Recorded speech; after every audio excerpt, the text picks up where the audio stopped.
Hello everyone. It's a bit different being in the spotlight, but it's lovely to be here again this morning and to just have this privilege of being able to speak with you. So the readings this week have been on Ezekiel, and this is not particularly a book that I know very well, and I did feel a little bit daunted when I realised that was what I had to preach on today. So we're going to start with the context of Ezekiel, and we know from our reading of the Bible chronologically and from Matt's sermon last week on Daniel that the Israelites were currently living in the kingdom of Judah. That the Israelites living in the kingdom of Judah have started to be taken away into captivity in Babylon. Now the Babylonian Empire attacked the kingdom of Judah and carried the people away as captives in 3 waves. And Ezekiel was in the second wave of captives to be taken to Babylon. Ezekiel's prophetic ministry began when Judah was still stood as an independent kingdom, although it was under Babylonian dominion. The temple still stood and was functioning. It was a time of many false prophets, both in Jerusalem and in Babylon. They were saying that captivity would not last long. And Ezekiel was speaking at the same time as Daniel and Jeremiah. Now Ezekiel and the other captives were living in a foreign land, far away from home, with a foreign people, language and practices, as we've just heard Lara talk about with the children. They were far from the temple where they would worship God. They may have been asking, where is God? What is going on? What is going to happen to those left in Jerusalem? What is going to happen to the temple? The book of Ezekiel contains the prophecies or oracles that Ezekiel receives from God to impart to his fellow Israelites in captivity with him in Babylon. These oracles are in 3 parts. They're oracles of judgment against Israel, oracles against other nations, and promises of Israel's restoration. Ezekiel's call of speaking God's messages to his people is not an easy one. It was often a message of judgment. And he also had at times to physically act out what he was prophesying. We read in chapter 4 that he had to act out the siege of Jerusalem, which included lying on his left side for 390 days and on his right for 40 days to symbolize the years of Israel and Judah's sin. This morning in bed, I got fed up of lying on one side after 20 minutes, let alone even trying to imagine doing that for 390 days. But before God sent Ezekiel to speak to the people of Israel in captivity, he gave Ezekiel a revelation of himself. When I was reading the chapters this week, I felt I had to start or to stop here at the first chapter. It's easy to skim over it, as it can feel so fantastical. It's hard for us to picture or imagine. However, before Ezekiel could be sent out to the people, he had to experience the glory and awesomeness of the Lord and know personally who it was that was calling him and speaking to him. So we're going to read together Ezekiel chapter 1. If it's easier to just close your eyes and listen to it, then do, or you can read along in your Bibles or on the screen. But before we read together, I just want to pray, because there's something about when we read God's word aloud that it is living and active. So let's just pray. Father, I just pray now that as we hear your word read aloud, that we would remember that your word is spirit and truth. And that we ask that it would bring life right now. Amen. Right, so let's read Ezekiel chapter 1, verses 1 to 28.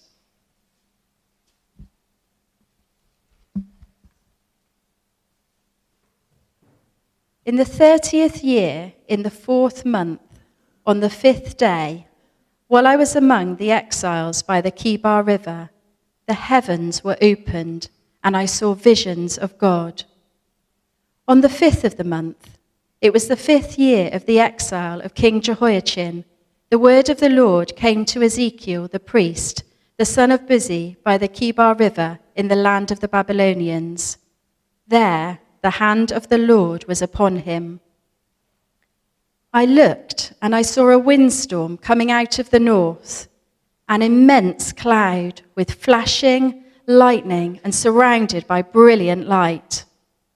The center of the fire looked like glowing metal, and in the fire was what looked like 4 living creatures. In appearance, their form was that of a man, but each of them had 4 faces and 4 wings. Their legs were straight, their feet were like those of a calf and gleamed like burnished bronze. Under their wings on the 4 sides they had the hands of a man. All 4 of them had faces and wings, and their wings touched one another. Each one went straight ahead. They did not turn as they moved. Their faces looked like this. Each of the 4 had the face of a man, and on the right side each had the face of a lion, and on the left the face of an ox. Each also had the face of an eagle. Such were their faces. Their wings were spread out upwards. Each had 2 wings, one touching the wing of another creature on either side, and 2 wings covering its body. Each one went straight ahead. Wherever the Spirit would go, they would go, without turning as they went. The appearance of the living creatures was like burning coals of fire, or like torches. Fire moved back and forth among the creatures. It was bright, and lightning flashed out of it. The creatures spread back and forth like flashes of lightning. As I looked at the living creatures, I saw a wheel on the ground beside each creature with its 4 faces. This was the appearance and structure of the wheels. They sparkled like chrysolite, and all 4 looked alike. Each appeared to be made like a wheel intersecting a wheel. As they moved, they would go in any one of the 4 directions the creatures faced. The wheels did not turn about as the creatures went. Their rims were high and awesome, and all 4 rims were full of eyes all around. When the living creatures moved, the wheels beside them moved. And when the living creatures rose from the ground, the wheels also rose. Wherever the Spirit would go, they would go, and the wheels would rise along with them, because the spirit of the living creatures was in the wheels. When the creatures moved, they also moved. When the creatures stood still, they also stood still. And when the creatures rose from the ground, the wheels rose along with them, because the spirit of the living creatures was in the wheels. Spread out above the heads of the living creatures was what looked like an expanse, sparkling like ice and awesome. Under the expanse, their wings were stretched out one towards the other, and each had 2 wings covering its body. When the creatures moved, I heard the sound of their wings, like the roar of rushing waters, like the voice of the Almighty, like the tumult of an army. When they stood still, they lowered their wings.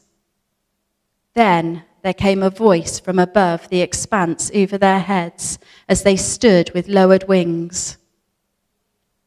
Above the expanse over their heads was what looked like a throne of sapphire, and high above on the throne was a figure like that of a man. I saw that from what appeared to be his waist up, he looked like glowing metal, as if full of fire, and that from there down he looked like fire, and brilliant light surrounded him. Like the appearance of a rainbow in the clouds on a rainy day, so was the radiance around him. This was the appearance of the likeness of the glory of the Lord. When I saw it, I fell face down, and I heard the voice of one speaking.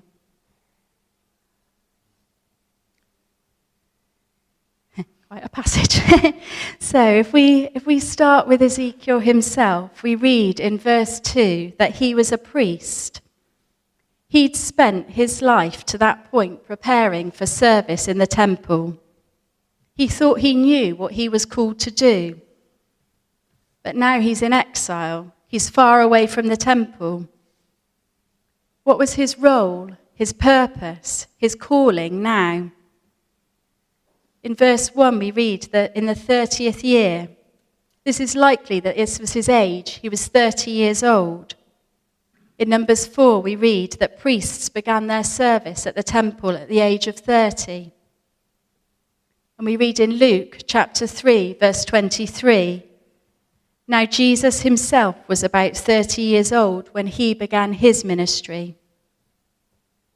So at the time when Ezekiel should have been taking on his role as a priest at the temple in Jerusalem, God appears to him in exile and gives him a different calling. We know when the vision took place. It was a specific time in history. In chapter 1, verses 1 and 2, we read, it was on the 5th day of the 4th month of the 5th year of the exile of King Jehoiachin. We know where the vision took place. In chapter 1, verse 3, we read the word of the Lord came to Ezekiel the priest, the son of Buzi, by the Kibar River in the land of the Babylonians. The river Kibar flowed southeast from Babylon. This is a river with its source in Babylon, the land of captivity. The word Kibar means strong, many, powerful, or force. It signifies the strength of Babylon. The name Ezekiel is a Hebrew name, and it means God will strengthen, or God's strength. God gave Ezekiel the vision of himself to strengthen and equip him for his ministry, and he gave it right in the seeming place of power of the enemy in Babylon. It shows that nowhere is too far away or too dark for God to come and reveal himself and his plan. In Ezekiel 1, verse 4, I'm just reading from the New King James, but it says, then I looked, and behold, a whirlwind was coming out of the north, a great cloud with raging fire engulfing itself, and brightness was all around it, and radiating out of its mist like the color of amber, out of the mist of the fire. The whirlwind came from the north. The north is often associated with God's judgment through Israel's powerful enemies. And we read in Jeremiah 1, verses 14 to 15. The Lord said to me, from the north disaster will be poured out on all who live in the land. I am about to summon all the peoples of the northern kingdoms, declares the Lord. Their kings will come and set up their thrones in the entrance of the gates of Jerusalem. They will come against all her surrounding walls and against all the towns of Judah. The vision of God came from the north, from the direction of captivity.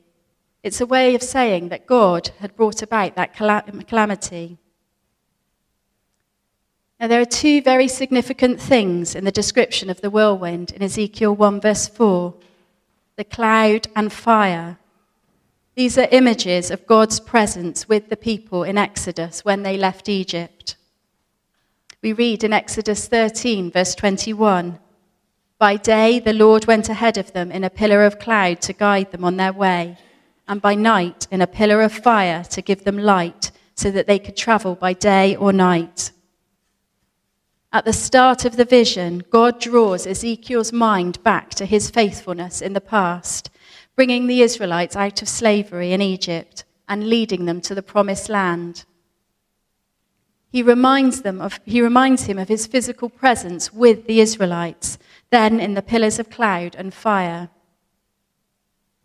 The cloud and fire is radiating brightness. It is burning without burning up. And this reminds us of God speaking to Moses in the burning bush. And in the fire were what looked like 4 living creatures. It's just hard to picture fully what these look like. They're outside our experience, beyond our human ability to fully grasp. Ezekiel chapter 1 calls them living creatures, but in Ezekiel chapter 10, where Ezekiel sees another vision with these same creatures, he identifies them as cherubim or angels. We read in Ezekiel chapter 10, verse 15, then the cherubim rose upwards. These were the living creatures I had seen by the Kibar River. It's of great significance to Ezekiel that these are cherubim and that they are the same ones he saw by the Kibar River, as he states it 3 times in chapter 10, verses 15, 20, and 22. It was because Ezekiel had such a clear vision of God and his power and majesty that he was able to know that it was definitely God when he heard or saw the other prophecies and visions. From his experience, he knew God, and he knew it was him speaking to him. And this was even more important in the face of other false prophets and other people speaking out against him or opposing his message. The description of the cherubim, they have the form of a man, they have 4 faces, 4 wings, straight legs, feet like a calf's feet and gleaming like burnished bronze. Under the 4 wings on each side they had human hands. Each creature's wings touched one another, and they went straight ahead as they moved. Each creature had 4 faces, a man, a lion, an ox, and an eagle. These 4 faces represent the pinnacle of all animate creation. The lion is the mightiest of wild animals. The ox, the strongest of domesticated animals. Eagle is the king of the birds.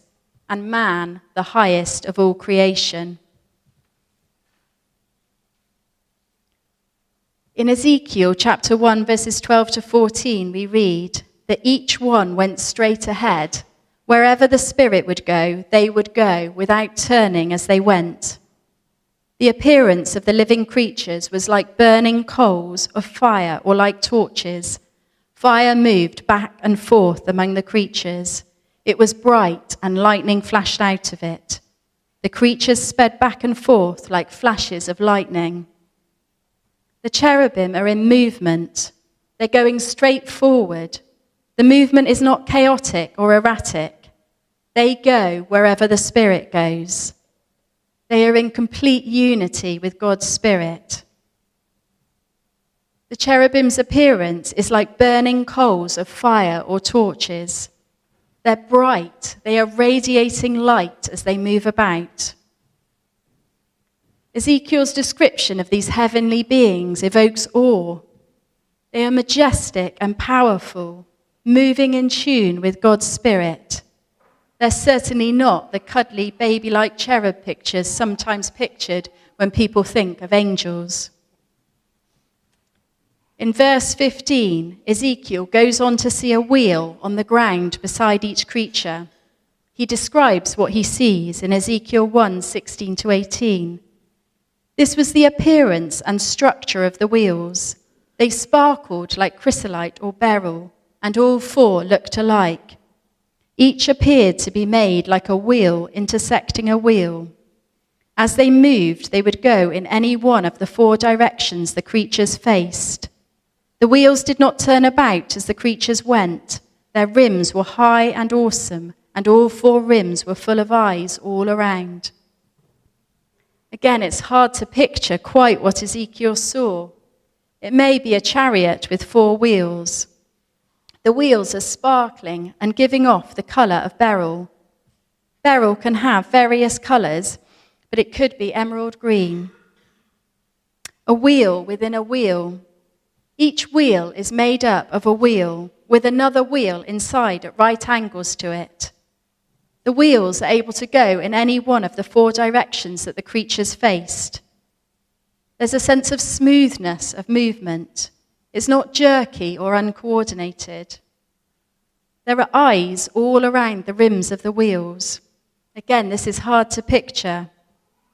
It's not just a wheel, but a living thing. The eyes are helping to see the way. This is potentially symbolizing the omniscience of God, seeing and knowing everything. Ezekiel says that whenever the living creatures move, the wheels move as well. Verse 20 states that the spirit of the living creatures was in their wheels. The wheels and creatures are so closely connected, they move as one. In verse 24, the movement of the wings is also described as making a sound, the roar of rushing waters, the voice of the Almighty, like the tumult of an army. This creates a sound picture of a crescendo of noise. Imagine standing at the bottom of a waterfall with water pouring over. It's a deafening noise. Ezekiel has described an incredible vision of these creatures. Brilliant lights, colours, and sounds moving in unison. Yet above, there is something more. In verse 22, we read that above the creatures' heads is an expanse sparkling like ice and awesome. You can picture the brilliance of an area of untouched ice sparkling in the light and glinting like diamonds. The Hebrew word for this expanse or firmament is rakia, which is the same word used in Genesis 1, verses 6 to 8, where God speaks to separate the water from above and the water from below, and calls this expanse sky. In verse 25, we read that from above this expanse or sky, above the creatures' heads, a voice speaks. The creatures are no longer in movement. They have lowered their wings and they are still in awe and reverence of God himself above them. In Ezekiel chapter 1, verses 26 to 28, we read, above the expanse over their heads was what looked like a throne of sapphire or lapis lazuli, and high above on the throne was a figure like that of a man. I saw from what appeared to be his waist up, he looked like glowing metal as if full of fire, and that from there down he looked like fire, and brilliant light surrounded him. Like the appearance of a rainbow in the clouds on a rainy day, so was the radiance around him. We talk about the likeness of a throne above the creatures' heads, which is lapis lazuli, brilliant blue in colour. On the throne, there's the likeness of a man, the figure like that of a man. Ezekiel is using human words to try to describe something beyond himself. The figure is not a man, but the appearance is something like a man. In Genesis 1, verse 27, we read that God created man in his own image. And as we've sung today, Jesus is on the throne. And even in that time, Ezekiel was seeing Jesus on the throne. The upper half is full of fire like glowing metal. Some translations say the colour of amber.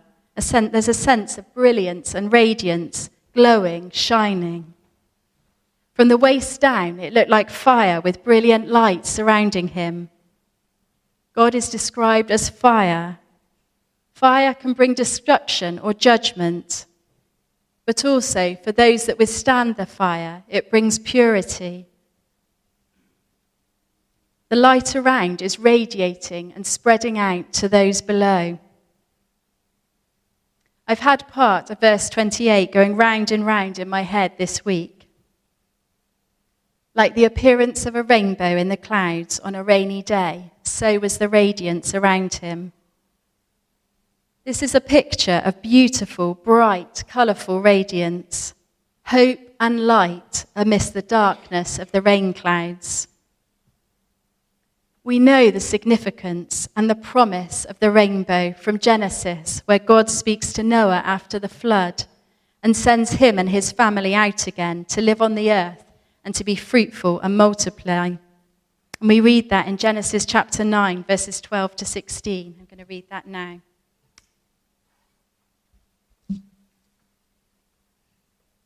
And God said, "This is the sign of the covenant I am making between me and you and every living creature with you, a covenant for all generations to come. I have set my rainbow in the clouds, and it will be the sign of the covenant between me and the earth. Whenever I bring clouds over the earth and the rainbow appears in the clouds, I will remember my covenant between me and you and all living creatures of every kind. Never again will the waters become a flood to destroy all life. Whenever the rainbow appears in the clouds, I will see it and remember the everlasting covenant between God and all living creatures of every kind on the earth.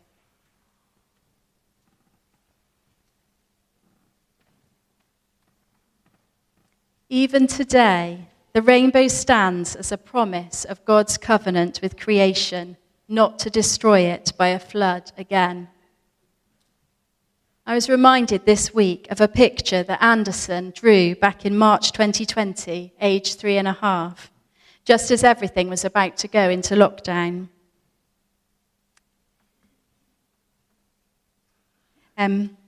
He drew this rainbow. He asked me what the colours of the rainbow were, and he drew it as this kind of a two-parted rainbow upside down, and then he just scribbled all over it with black crayon.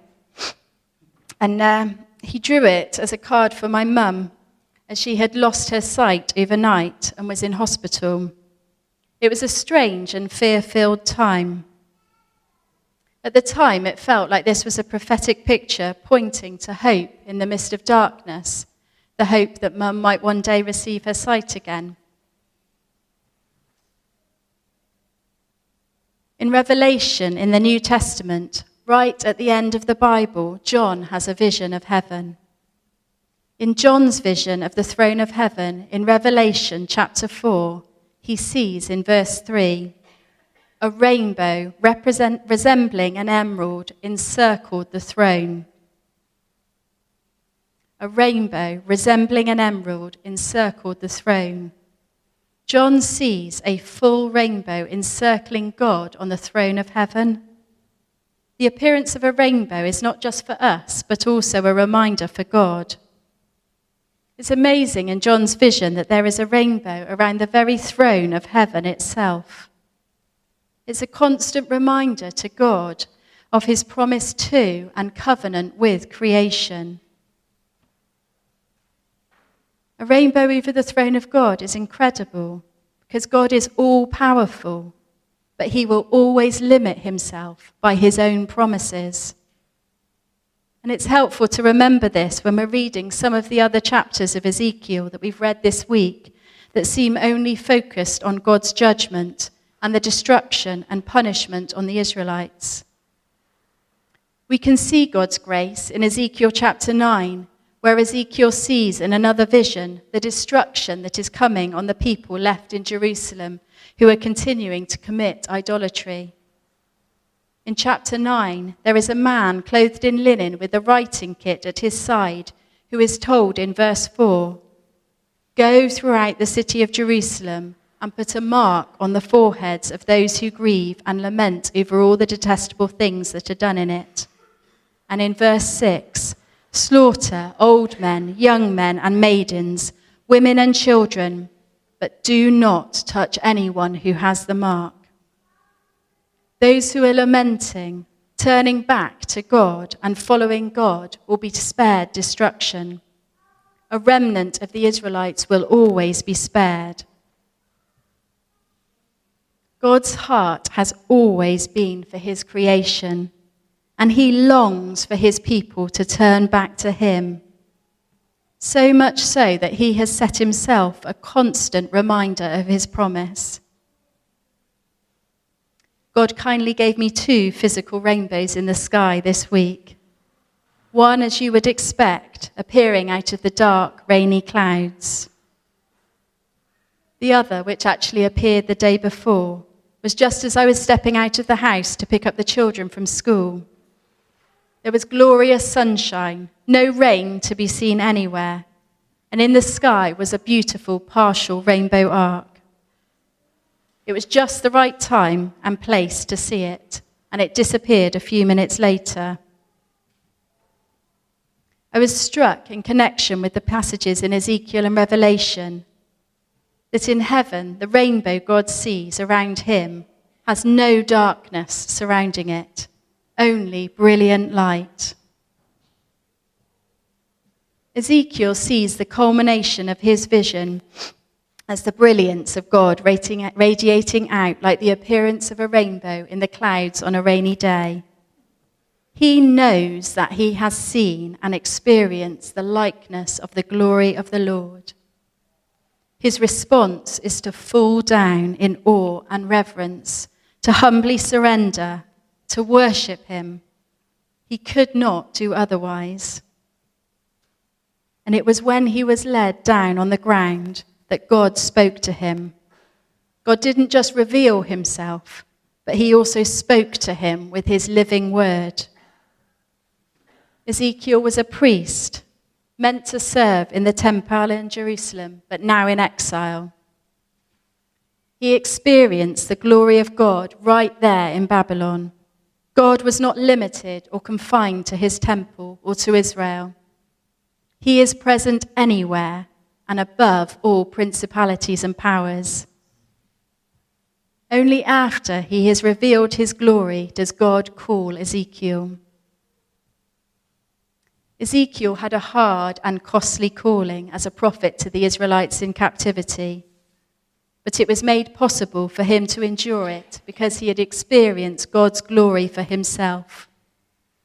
Ezekiel knew the voice of God beyond doubt, and this enabled him to know who it was that was speaking to him each time. Today we live in a world of constant distractions, people speaking opposing messages, fearful situations. We need to know clearly the voice of God ourselves individually. We need to move from a head knowledge to a heart experience, so that as we step out into our call, into the world, we are attuned to his voice speaking. The invitation for us today is to come and spend time with him, to be with him and to learn from him, to get to know his voice, to read his word, the Bible, so that we become like him and are equipped to go out into our communities, to ask by his Spirit for a new revelation or understanding of who he is and his love for you, for me. If you don't know God for yourself or know his voice, the invitation or call today is to come to meet him. What better way to do this than at communion? To come and recognize the sacrifice that Jesus made for you personally. If you want to grow in hearing God's voice, I'd encourage you to spend time alone with him, away from the distractions of life. I'd recommend doing the discipleship course. I've been doing it recently, and I've really grown in learning to hear God speaking to me, growing in confidence in recognizing his voice. And as Matt said earlier, join a home group. There's something about journeying together with others and learning to hear God's voice together for each other. For those who know God's voice and have experienced his glory, our call is still to come and be with him. But it is also to go out into our communities and share his glory with others. We are sent out by the voice of Jesus himself to go and make disciples of all nations, baptizing them in the name of the Father and of the Son and of the Holy Spirit, and teaching them to obey everything I have commanded you. And surely I am with you always to the very end of the age. We have Jesus with us by his Spirit as we go out. So today, now, as we go into a time of communion, however you come, the invitation is to just come. Come as you are and be with him. Hear his voice and experience his glory today.